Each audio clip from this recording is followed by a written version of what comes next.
Very good morning to all of you. +1 commerce section के accountancy subject की इस online class में आपका स्वागत है। Today we will discuss the rules of debit and credit. In the previous video we have discussed the different types of accounts in which we have discussed the mainly 3 types of account: personal account, real account and nominal account. After this video you would be able to know about the rule of debit and credit for these accounts: personal account, real account and nominal account. So let me start firstly the rule of debit and credit for the personal account. व्यक्तिगत खाता वह खाता होता है जो किसी भी व्यक्ति, फर्म, संस्था के नाम से खोला जाता है। The personal accounts are the accounts which are opened with the name of a person, firm, company, such as account of Ram, account of Sham, account of bank, account of ABC Limited. All these examples of the personal account, व्यक्तिगत खाता। व्यक्तिगत खाते के लिए rule of debit and credit is debit the receiver and credit the giver. For the personal account the rule of debit and credit is debit the receiver and credit the giver. Debit the receiver, पाने वाले को debit करेंगे, और credit the given, जो त्याग कर रहा है, दे रहा है, उसे हम क्रेडिट करेंगे। इस रूल का मतलब यह है कि किसी भी व्यवसाय में यदि किसी लेन देन में एक खाता पर्सनल अकाउंट है, व्यक्तिगत खाता है, तो उसके लिए डेबिट और क्रेडिट करने का क्या सिद्धांत है, क्या रूल है? रूल ये है कि अगर वो व्यक्तिगत खाता रिसीवर है, बेनिफिट रिसीव कर रहा है, तो उसे हम डेबिट करेंगे, और अगर किसी लेन देन में व्यक्तिगत खाता है और अगर वो व्यक्तिगत खाता लाभ का त्याग कर रहा है, गिवर है, तो उसे हम क्रेडिट करेंगे। सो इस तरह पर्सनल अकाउंट के लिए जो है the rule of debit and credit है debit the receiver and credit the giver. हम एक एग्जांपल लेते हैं, cash paid to Ram. Suppose cash paid to Ram ₹1000। Ram को 1000 रुपए का भुगतान किया। अब इस लेन देन में हमारे पास 2 अकाउंट हैं, एक राम अकाउंट है और दूसरा कैश अकाउंट है। राम अकाउंट कौन सा अकाउंट है? पर्सनल अकाउंट, क्योंकि किसी व्यक्ति का नाम है। तो अगर किसी लेन देन में एक खाता व्यक्तिगत खाता है, तो व्यक्तिगत खाते के लिए rule of debit and credit है डेबिट द रिसीवर। तो इस लेन देन में आप देख सकते हैं कि cash paid to Ram, Ram को भुगतान किया गया, तो राम इसमें क्या है? रिसीवर। राम इसमें क्या है? रिसीवर, वो प्राप्त कर रहा है, इसलिए राम के खाते को हम क्या करेंगे? डेबिट करेंगे। और लेन देन में एक खाता अगर डेबिट होता है तो दूसरा खाता क्रेडिट होता है, इसलिए कैश अकाउंट जो है वो क्या हो जाएगा? क्रेडिट हो जाएगा। इसी तरह अगर हम यहां पे लेते हैं कैश रिसीव्ड फ्रॉम शाम ₹2000, शाम से 2000 रुपया प्राप्त हुआ, तो इस लेन देन में एक तो कैश अकाउंट हुआ और दूसरा कौन सा हुआ? शाम अकाउंट। अब शाम अकाउंट भी क्या है? व्यक्तिगत खाता, पर्सनल अकाउंट। लेकिन इस लेन देन में आप देख सकते हैं कि शाम जो है वो क्या है? गिवर है। कैश रिसीव्ड फ्रॉम शाम, शाम से भुगतान प्राप्त हुआ, तो शाम जो है वो गिवर है, और गिवर है तो रूल क्या? डेबिट द रिसीवर और क्रेडिट द गिवर। इसलिए शाम का खाता जो है वो क्या होगा? क्रेडिट। तो कैश का खाता क्या होगा? डेबिट। इसलिए किसी भी लेन देन में अगर कोई व्यक्तिगत खाता है तो व्यक्तिगत खाते के लिए rule of debit and credit क्या है? डेबिट द रिसीवर और क्रेडिट द गिवर, अर्थात पाने वाले को हम डेबिट करेंगे और देने वाले को हम क्रेडिट करेंगे। The second type of account which we have discussed is real account, जिसे हम वास्तविक खाता कहते हैं। Real accounts are the accounts of all the assets of the firm।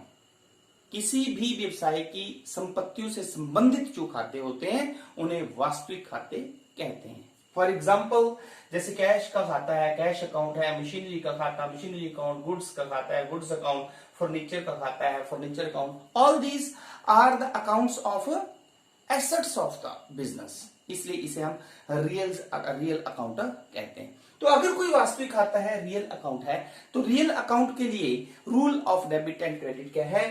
Debit what comes in and credit what goes out. Means अगर व्यवसाय में संपत्ति आ रही है, डेबिट व्हाट कम्स इन, तो उसे हम डेबिट करेंगे, और अगर संपत्ति जा रही है तो उसे हम क्रेडिट करेंगे। Means debit what comes in, credit what goes out.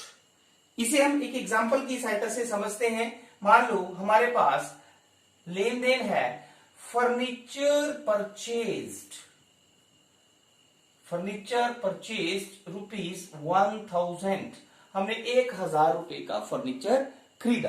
तो इस लेन देन में हमारे पास जो अकाउंट हुए, एक हुआ फर्नीचर अकाउंट और दूसरा हुआ हमारे पास कैश अकाउंट। अब फर्नीचर अकाउंट भी संपत्ति है, रियल कैश भी संपत्ति है, रियल अकाउंट। तो रूल क्या है रियल अकाउंट के लिए? Debit what comes in and credit what goes out. तो डेबिट व्हाट कम्स इन, जब फर्नीचर खरीदा तो क्या आया? फर्नीचर आया, एंड कैश गया। तो what comes in the business, व्यवसाय में जो आता है उसे हम डेबिट करते हैं, और व्यवसाय से जो जाता है उसे हम क्रेडिट करते हैं। तो इस लेन देन में आप देख सकते हैं कि फर्नीचर को हम क्या कर देंगे? डेबिट, और कैश को क्या कर देंगे? क्रेडिट। अर्थात किसी भी लेन देन में यदि कोई संपत्ति का खाता है तो वो रियल अकाउंट है। मीन संपत्ति का खाता मतलब रियल अकाउंट, और रियल अकाउंट के लिए हमारे पास rule of debit and credit है। Debit what comes in and credit what goes out. Means अगर वो संपत्ति व्यवसाय में आ रही है तो उसे हम डेबिट करेंगे, और अगर संपत्ति व्यवसाय से जा रही है तो उसे हम क्रेडिट करेंगे। The third one is nominal account, अवास्तविक खाते। अवास्तविक खाते, नॉमिनल अकाउंट, वे खाते जो किसी भी व्यवसाय में आय और व्यय से संबंधित होते हैं। The accounts which are related to income and expenses of the business. For example, जैसे मजदूरी दी, वेजेस अकाउंट, सैलरी वेतन दिया, आपके पास सैलरी अकाउंट वेतन दिया, देन रेंट रिसीव्ड, किराया प्राप्त हुआ, इनकम हो गई, इंटरेस्ट रिसीव्ड, ब्याज प्राप्त हुआ, इनकम हुई। All the accounts which are related to income and expenses of the business are called nominal account. ये सभी जो है वो नॉमिनल अकाउंट में आते हैं। कोई भी आय और व्यय से संबंधित जो खाते होते हैं वो नॉमिनल अकाउंट में आते हैं। और नॉमिनल अकाउंट के लिए rule of debit and credit क्या है? Debit all the expenses and losses and credit all the incomes and gains. Means debit all the expenses and losses, व्यवसाय में जो भी एक्सपेंसेस होगा, लॉसेस होंगे, उन्हें हमेशा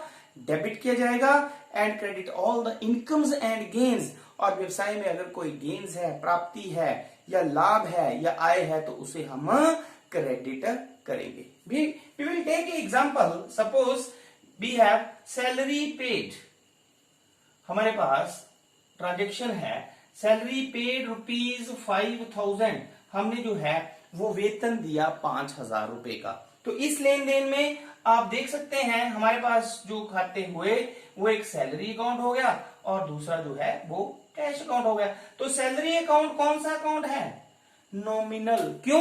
क्योंकि वेतन दिया, खर्चा हुआ व्यवसाय में। ठीक है, तो अगर व्यवसाय में खर्चा हुआ तो नॉमिनल अकाउंट, और नॉमिनल अकाउंट के लिए रूल कौन सा लगेगा?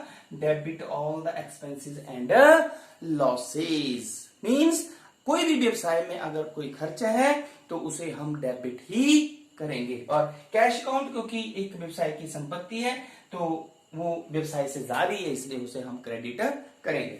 Another example we can take interest received.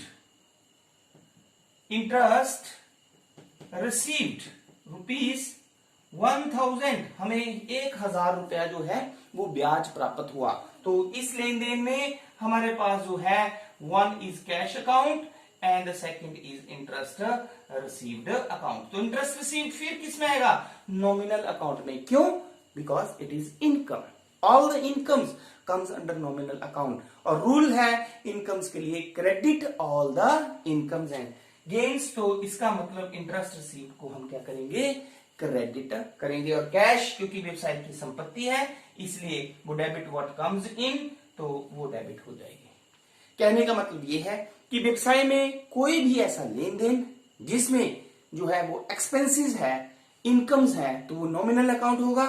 और नॉमिनल अकाउंट के लिए हमारे पास rule of debit and credit है. Debit all the expenses and losses and credit all the incomes and gains. तो इन रूल्स को गोल्डन रूल्स ऑफ अकाउंटिंग भी कहते हैं.